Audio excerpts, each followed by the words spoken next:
Thank you so much for talking to Auto Review. So my first question would be, what made you get behind Beast as a project? I thought it was a project that had something to say, that wasn't just like this escapist, survival thriller, but also talked about man as a beast, right? It's not just a lion as a beast. Talked about the scourge of poaching and the issues around it, and also talked about family, because in our movie we have a family that's in peril and in crisis, and that's before they have to deal with the man-eating lion, and they've got to work through all of that. So I feel like it was a good, fun movie that had some commerciality, but also had something to say. Yeah, also there's a lot of African culture. Was that in the original script, or was that something which kind of developed into it? Both. Without a doubt, when the film was first conceived, it was thought of on the continent, and we wanted it to be authentic. We wanted to make sure that, we had nuances and elements in the film that would make it feel very organic for that backdrop.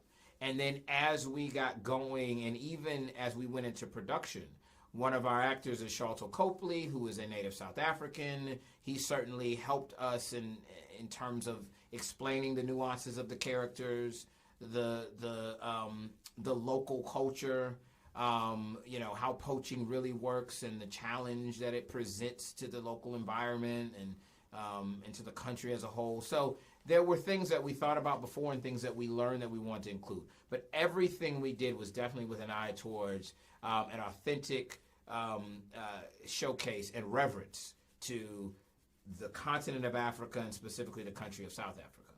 In terms of, you think about lines in a completely different way.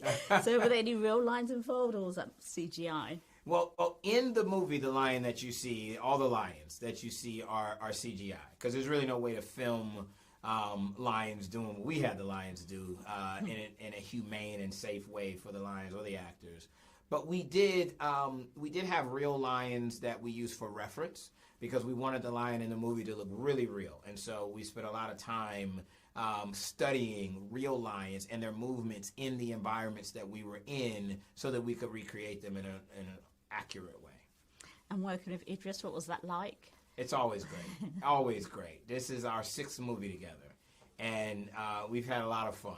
He is my guy. He really is, and it's because he's not only because he's good, but because he's such a professional, and he brings an effort and an energy to every role. And I'm just fortunate to have worked with him so many times. I didn't think of anybody else for this. I immediately thought of him with this concept, and it was only him. So I'm glad he said yes. And just quickly, what was one of the biggest challenges of shooting in the bush in South Africa?